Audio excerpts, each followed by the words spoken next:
Glória a Deus, meus queridos amados irmãos, aqui quem vos fala é o seu irmão Diácono Gilson e nós vamos dar continuidade aos nossos estudos, aleluia.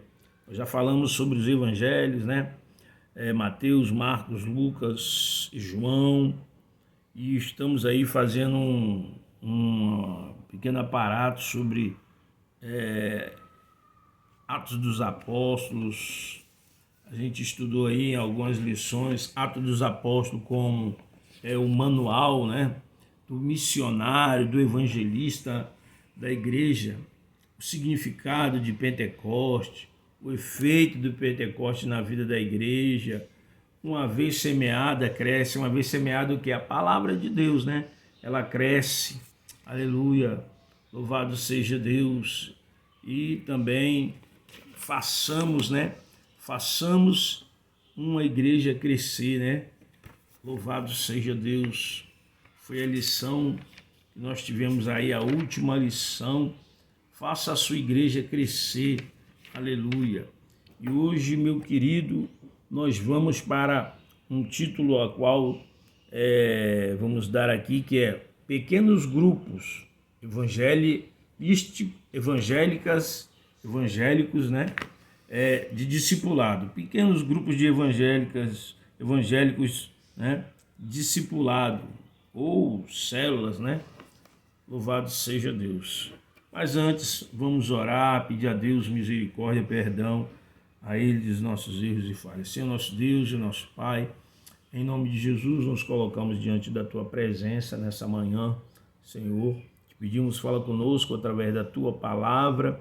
Em nome de Jesus, Senhor, perdoa nossos pecados, nossas iniquidades, tudo aquilo que fizemos, pensamos, ó Deus, que não te agradou, tudo aquilo que falamos, tudo aquilo que nosso mau comportamento, que o Senhor nos perdoe, nos purifique, santifique nossa mente, nossos olhos, nosso deitar, nosso caminhar, guarda nossos pés, Senhor. Em nome de Jesus, nos livra de todo tipo de tentação, em nome de Jesus, e abençoa cada irmão, cada família, nesta manhã, Pai, em nome de Jesus. Amém? Eu sou o Gilson do canal Comunidade dos Discípulos. Se inscreva no meu canal, dê o seu like, louvado seja Deus, e nos ajude a levar a palavra de Deus. E a palavra hoje, a qual vamos ler antes de começar, se encontra em Provérbios, capítulo 7. Diz assim: Filho meu, guarda as minhas palavras e as esconde dentro de ti os meus mandamentos. Aleluia. Ele diz mais no verso 2: Guarda os meus mandamentos e vive, e a minha lei como a menina dos teus olhos. Ata-os aos teus dedos e escreve na tábua do teu coração. Até aqui, meus queridos irmãos e irmãs, louvado seja Deus. Essa é a palavra de Deus para nós, né? Não apenas o meditar, o ler, mas o viver, o praticar e guardar essa palavra na nossa alma, para que ela nos transforme, nos liberte todos os dias, irmãos. Nós precisamos da misericórdia do Senhor. A misericórdia do Senhor, meu querido irmão, irmã, é a causa de nós não sermos consumidos. É por isso que eu e você ainda estamos de pé. É pela misericórdia de Deus. Não é porque somos bons, bonitos, não. Mas é a misericórdia dele. Deus, ele ama a sua criação, o ser humano. Aleluia. E a gente vai tratar então desse assunto, meu querido. Aleluia. E eu já peço aí licença para entrar na sua casa, no seu trabalho, aonde você está, para a gente tratar desse assunto. Amém? Pequeno grupo evangélico de discipulado, né? Nós devemos ter. Aleluia. E aí a gente vai ver alguns textos que se encontram aí em Atos 9. Vou colocar aqui na minha Bíblia. Atos 9, verso 10 ao 19, que vai falar que a igreja, né, A casa, quando ali Paulo, conhecido mais como Saulo, depois o seu nome é trocado, é mudado, ele teve um encontro com Deus na estrada de Damasco, e após ele ter esse encontro, uma luz bem brilhante, forte, ele ouve a voz do Senhor, que pergunta para ele, né, Saulo, Saulo, por que me persegues, né? E ele pergunta, quem és, Senhor? E aí Jesus diz, sou eu, Jesus, a quem persegues. E aí Paulo, meu querido, ele cai do cavalo, ele fica cego, e ele é levado à casa, aleluia, ali de Judá, louvado seja, de Judas, né? A gente vai ver isso no capítulo 9 de Atos dos Apóstolos, no verso 10 ao 19. Aleluia. E ele vai ficar ali na casa de Judas, né? Esse Judas não é o Judas que se suicidou, né, meu querido? Você sabe. Então, você lendo ali Atos, capítulo 10, capítulo 9, perdão, e o verso 10 ao 19, você vai ver que Paulo ele é levado à casa de Judas, né? Depois que ele fica cego e ele tem um encontro com Deus, e ele fica com Jesus, e ele fica cego, né, por algum tempo. Depois Saulo tem o seu nome mudado para Paulo, ele vai anunciar, vai pregar a palavra de Deus. Louvado seja Deus, aleluia. E aí a gente também tem outra referência, né, a questão da casa, a casa de Maria, né, Atos dos Apóstolos, capítulo 12, verso 9 e 19, aleluia, louvado seja Deus, aleluia. Atos dos Apóstolos, capítulo 9, verso, aleluia, capítulo 12, verso 9 e 19, quando Pedro ele está preso, né, e ali havia os irmãos na casa de Maria, que estava o quê? Estava orando, esses irmãos, né, intercedendo, aleluia, por eles. Ou seja, a igreja estava ali reunida naquela casa, orando, aleluia. E a gente vai ver também a casa de Lídia, né, capítulo 16 de Atos dos Apóstolos, Lídia, que vai se converter, ela que está, vamos dizer, à margem de um rio ali, lavando roupa, e Paulo, então, com os irmãos, aleluia, vão procurar um lugar para orar, para poder buscar o Senhor, e eles se deparam com mulheres ali no rio, né, lavando roupas, e Lídia era uma delas. E Lídia, ela se converte e ela pede para os discípulos ir para a sua casa.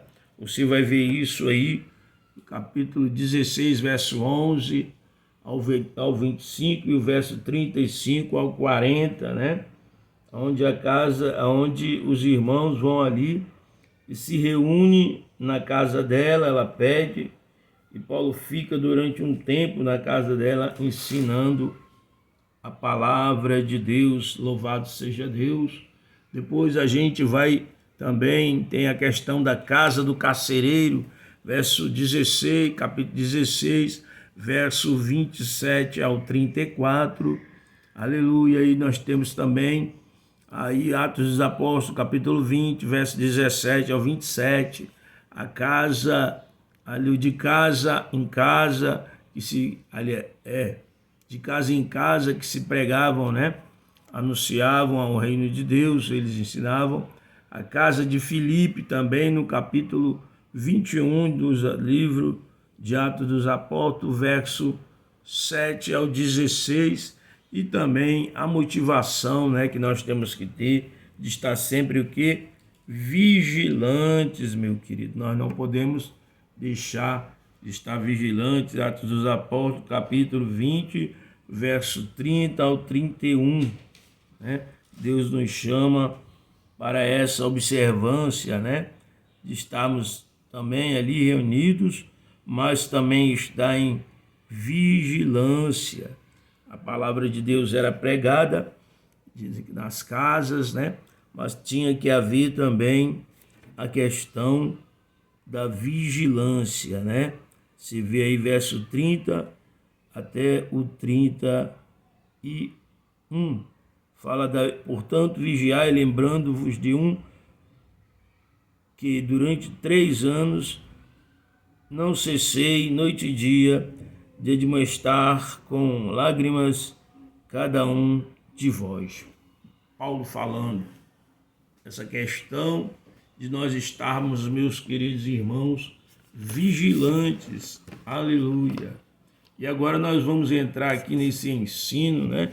Quis falar alguns versículos referentes à questão de casas, porque naquela época da igreja primitiva, os irmãos, eles pregavam, devido à perseguição, eles pregavam nas casas, né? Se reuniam nas casas para falar das coisas concernentes ao reino de Deus. Aleluia. Vamos ler aqui, meu querido, esta questão aqui do tema de hoje, né? Introdução. Hoje em dia, há uma discussão muito comum no Brasil e fora, que coloca o discipulado como propósito principal da igreja. Acredito que, porém, que essa colocação carece de um exame mais profundo sobre a essência do discipulado e a missão da igreja. Quando penso em missão ou propósito da igreja, vejo mais uma ligação com o que Paulo fala em 2 Coríntios, capítulo 5, verso 18 ao 20, isto é, no ministério da reconciliação. Por isso, não concordo que o discipulado seja a missão da igreja, mas sim a estratégia para que a mesma cumpra a sua missão ou propósito. Louvado seja Deus. Aleluia. Ou seja, meu querido, a missão, o propósito da igreja não é apenas fazer discipulado, né? Mas ensinar para que as pessoas, através do ensino, elas também possam se reconciliar com Deus. É o discipulado que vai nos moldando a cada novo convertido, né?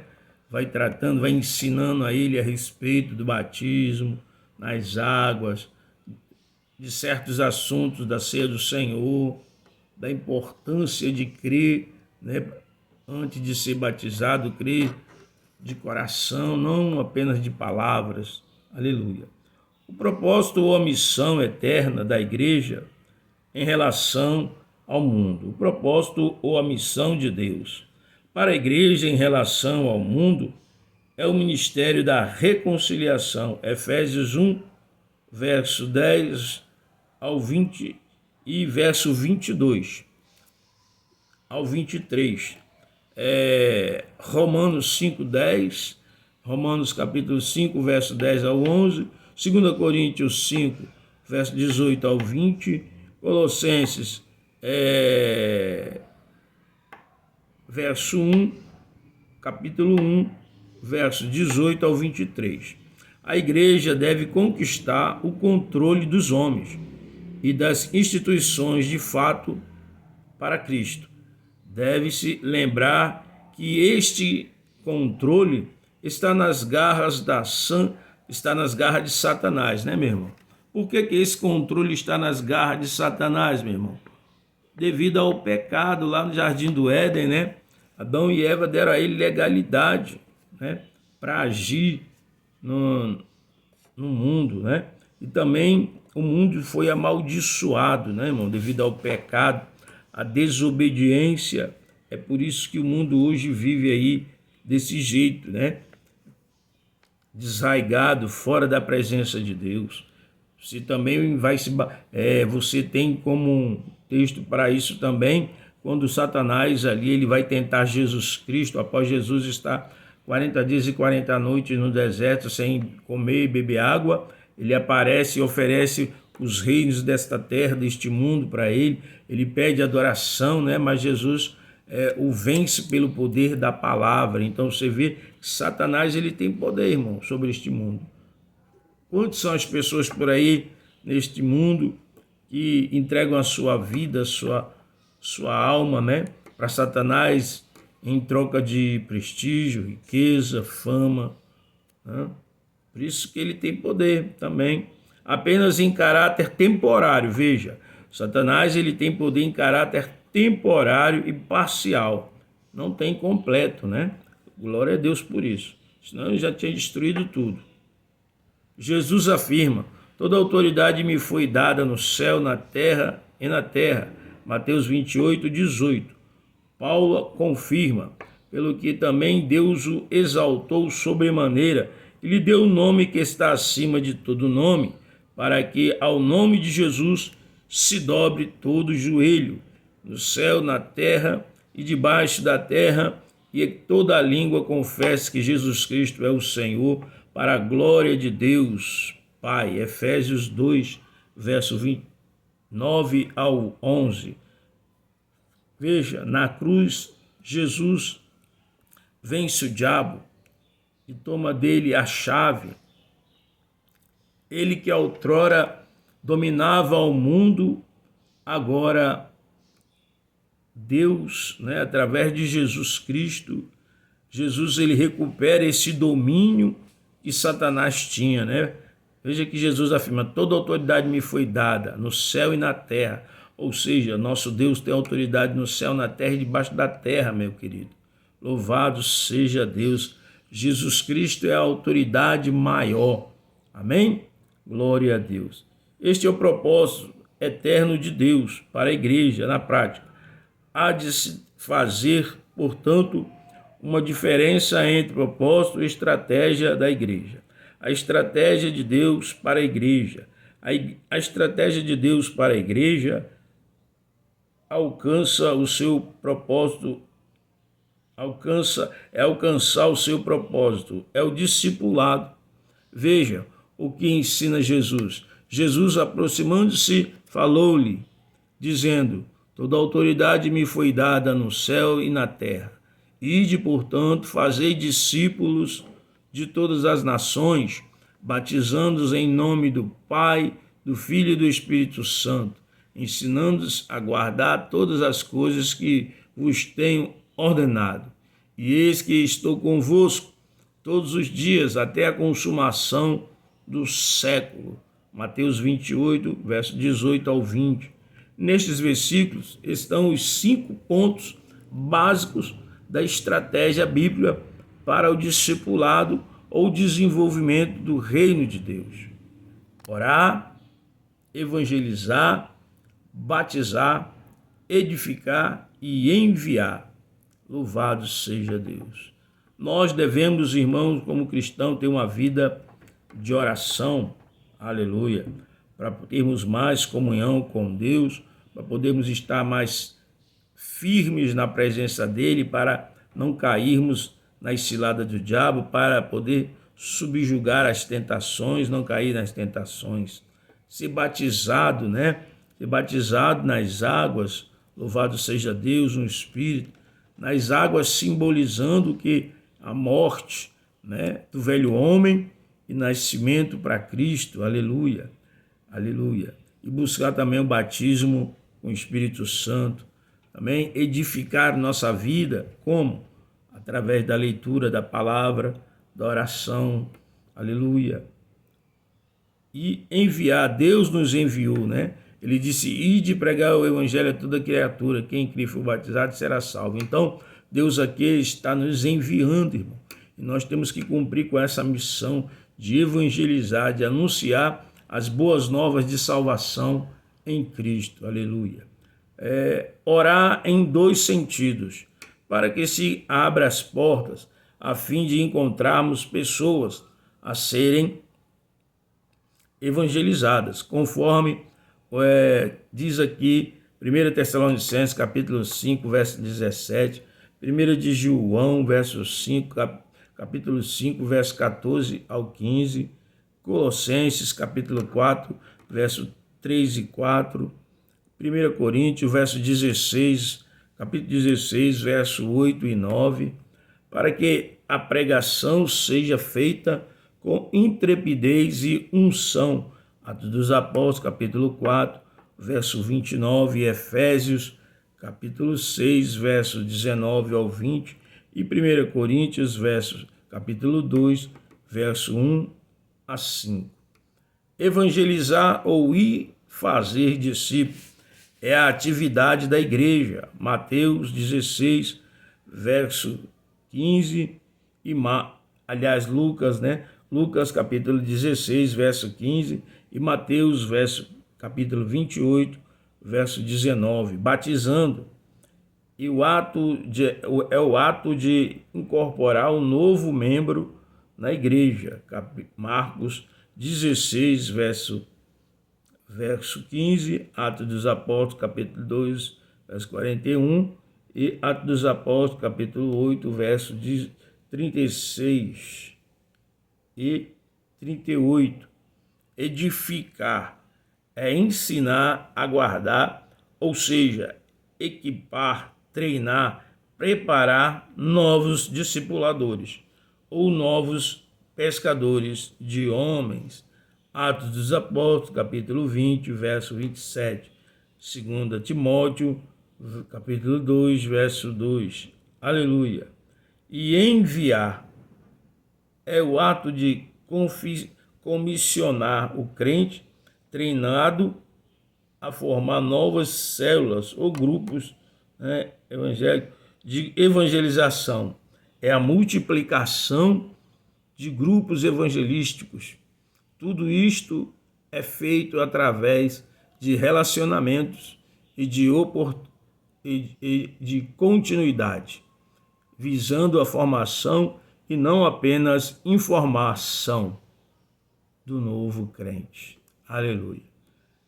Pequenos grupos ou células evangelísticas de discipulados, o carro-chefe da estratégia da igreja.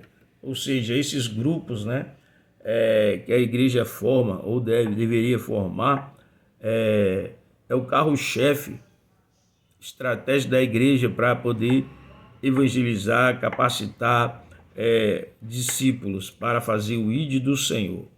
Para todos estes relacionamentos e a continuidade dos trabalhos, o carro-chefe é composto de pequenos grupos de evangelho e discipulado, localizando-se nos bairros, nas empresas, nas escolas, nas repartições públicas, etc. É onde os problemas das pessoas são colocados, estudados e resolvidos com a maior facilidade.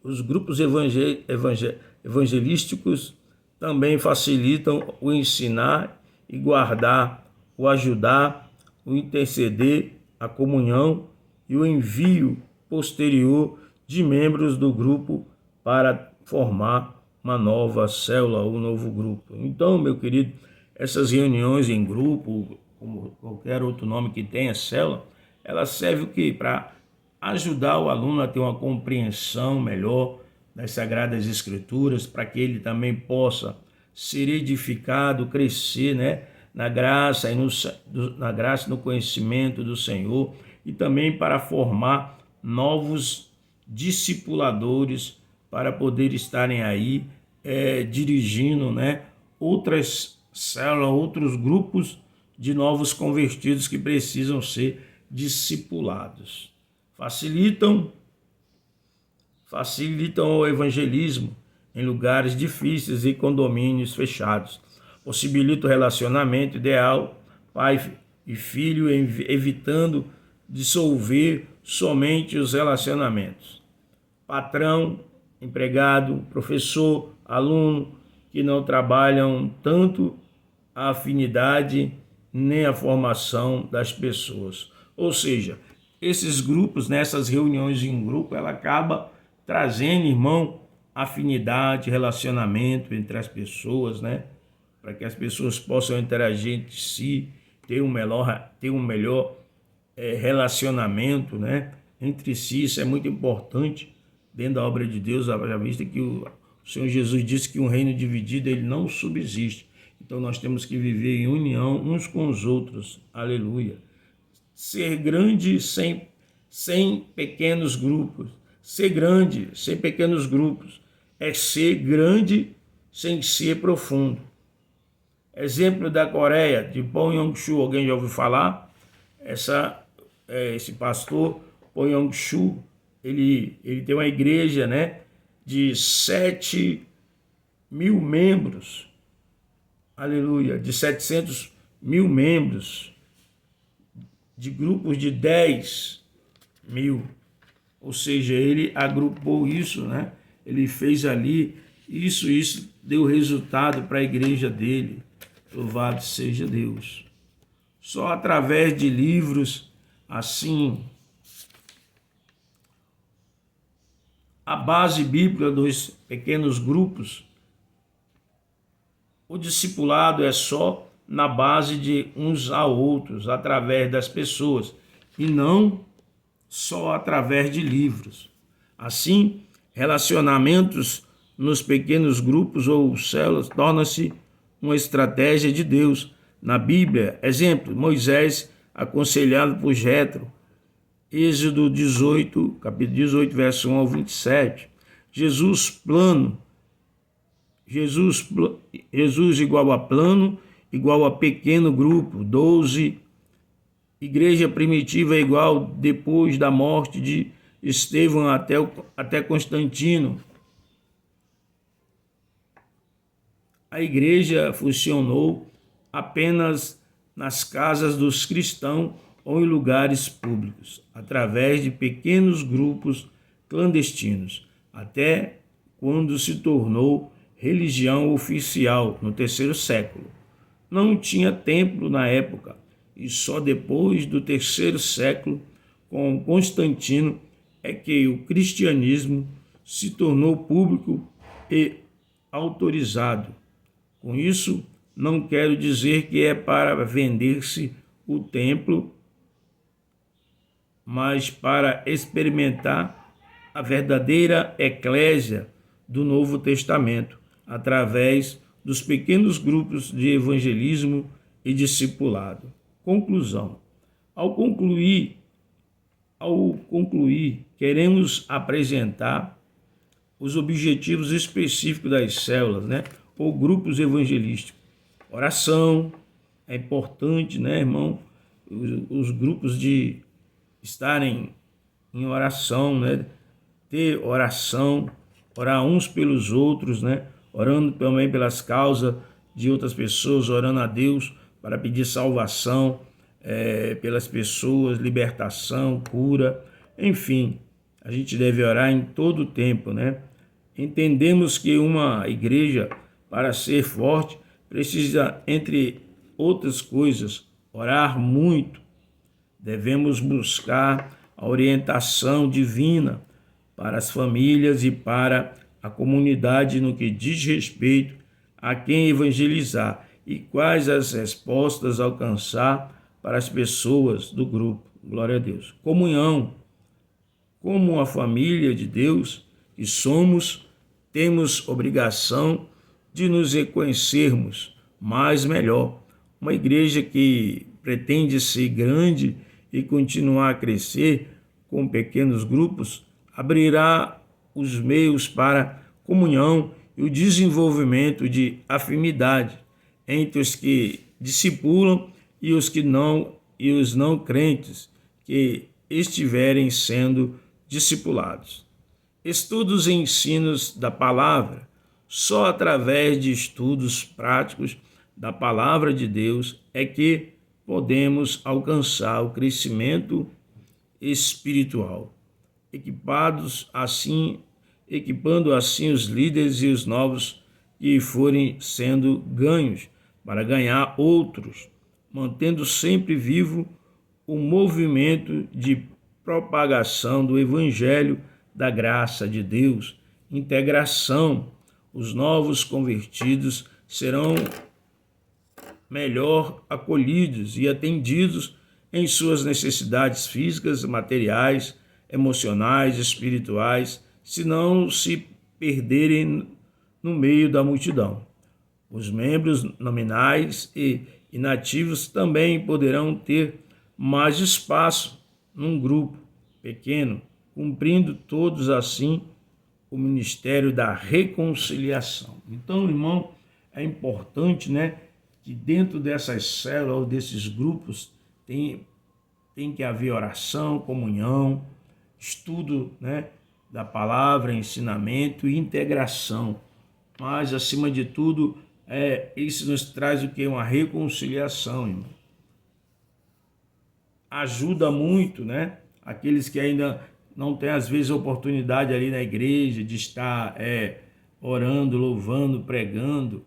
E aí, dentro desses grupos pequenos, todos têm a oportunidade de trazer uma palavra, de falar algo da parte de Deus que traga edificação, crescimento espiritual para todos. Amém? Louvado seja Deus. Então, essa é mais um dos meios, né, que você pode estar aí se organizando, a igreja, né, em grupos menores, discipulando, às vezes, os novos convertidos, né? Isso é muito importante, irmão. Não só a escola bíblica, né, que a gente que tem nas igrejas, mas o discipulado. Como eu disse no início, o discipulado eu aprendi assim, irmão. Você ganha a pessoa para Jesus, ela aceitou, você anota o nome dela, o endereço, se assim ela quiser dar, ou então na igreja aí ela vai ter um dia determinado dentro da igreja, onde não há trabalho ali, culto. Ela vai para a igreja em um determinado horário, ela vai ganhar um livro, né, um livreto, a Bíblia dela, se ela tiver. Se ela não tiver condições de comprar, penso eu também que a igreja ela tem que se responsabilizar e dar uma Bíblia para a pessoa que não tem condições de adquirir uma, em nome de Jesus. E também dar o livreto para ela poder estudar os assuntos inerentes, né? Lógico que são assuntos bíblicos que vão estar nesses livretos, né? E aí a pessoa vai ficar na responsabilidade dela ler aquele livro e no dia do discipulado você vai ali tirar as dúvidas, né? Você vai orar com a pessoa, vocês vão ler a Bíblia, vai tirar uma palavra, né, com um grupo e discutir sobre os assuntos ali inerentes à palavra de Deus. Isso vai ajudar muito no crescimento da obra do Senhor e também no crescimento individual de cada pessoa, meu querido irmão, né? É discípulo fazendo discípulos. Por isso o reino de Deus não existe maior ou melhor. Todos são iguais perante os olhos do Senhor. O ser humano, o homem que muitas vezes se acha mais do que o outro, mas na verdade nós não somos nada se a gente não tiver o Senhor Jesus na nossa vida. Amém? Essa aqui é mais uma lição, em nome de Jesus, que você possa aí colocar em prática na sua vida, né? Você pode fazer isso com a sua família, sua esposa, seus filhos, dentro lá e vocês se reunirem, né, meu irmão? E fazerem um discipulado. Você encontra essas revistas aí nas livrarias bíblicas, né? Você vai e compra aí hoje nas livrarias bíblicas, livros, ou você baixa pela internet, né? Estudos falando sobre o discipulado, louvado seja Deus. E aí você vai discipular essas pessoas. Eu tenho um livro que eu ganhei de uma instituição missionária, na época em que eu participava da Igreja Batista Missionária Peniel. O pastor, meu pastor da época que me pastoreava, era o pastor Pedro Aristide, né? E ele conhecia essa agência missionária e ele disse: olha, irmão, se você tiver uma chamada para missões, essas coisas, eu conheço uma agência missionária, né? E o pastor me deu o endereço e eu escrevi para eles, e eles me mandaram um livro chamado O Cajado do Pastor. Eu tenho esse livro até hoje comigo, né? Tem muitos ensinos ali, tem discipulado e tudo, irmão. No próximo vídeo, eu vou tirar ele da estante e vou mostrar para vocês. É muito bom aquele livro, em nome de Jesus, mas você também deve buscar estudar a palavra de Deus, né? Não só com livros e pastores apresentam livros, mas a palavra de Deus. Conhecer mais a respeito do batismo nas águas, batismo com o Espírito Santo, né? Saber mais sobre a ceia do Senhor. Então, nós temos que ter esse conhecimento para ensinar, né? Para nós edificar nossa vida, mas também para ensinar outros e eles serem agraciados, né? Porque Deus usa a nossa vida, irmão. Não é que você tem essa capacidade, é o Espírito Santo que nos usa para poder discipular outros e outros vão ser nos discipulados. E essas pessoas vão sendo capacitadas para também fazer novos discípulos, para que possam falar de Jesus. Amém? Então fica aí mais essa lição, louvado seja Deus, que Deus nos ajude a cada dia a crescer na graça e no conhecimento do Senhor. Eu já vou estar pensando aqui no próximo estudo, amém? Deus abençoe a sua vida, a sua família, em nome de Jesus. Se inscreva no meu canal, dê o seu like em nome do Senhor Jesus Cristo, amém?